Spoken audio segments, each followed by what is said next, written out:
জন্মিলে মরিতে হবে কে কথা অমর রবে, জাতস্য হি ধ্রুব মৃত্যু।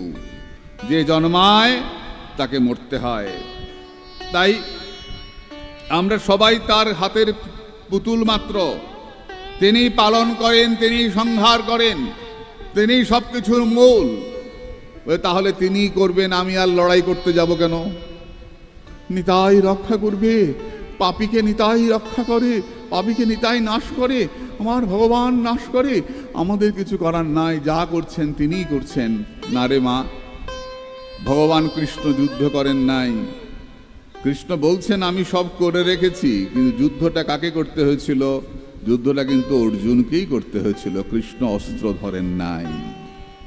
তোমাকে রক্ষার যুদ্ধ তোমাকেই করতে হবে। তোমার পরিবার, তোমার সমাজ, তোমার ধর্ম, তোমার মন্দির, তোমার দেশ, তোমার জাত রক্ষা করার দায়িত্ব তোমার। ধর্ম রক্ষতি রক্ষিতঃ। যে ধর্মকে রক্ষা করে, ধর্ম কাকে রক্ষা করে। আর যে ধর্ম পালন করে না, ধর্মে নহিনা পশুভি সমানা, সে পশুর সমান। ভগবান করবেন, তিনি করবেন, আমাদের কিছু করার নাই। এসব ফাঁকিবাজি বুদ্ধি করে লাভ নাই। আমি তো বৈষ্ণব, আমি কাউকে কিছু বলবো না। উঠে যাওয়ার সময় যদি জুতাটা না পাস, তখন দেখা যাবে কিছু বলিস কি না বলিস। কর কর কর কর করতে করতে বাড়ি যাবে। জুতা চুরি করে, জুতা চুরি করে। তোর জুতা চুরি করছে? বলে হ।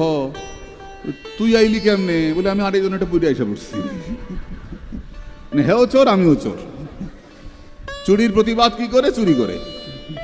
লক্ষ্য করে দেখিস। বলে আমি খালি পায়ে আসুন।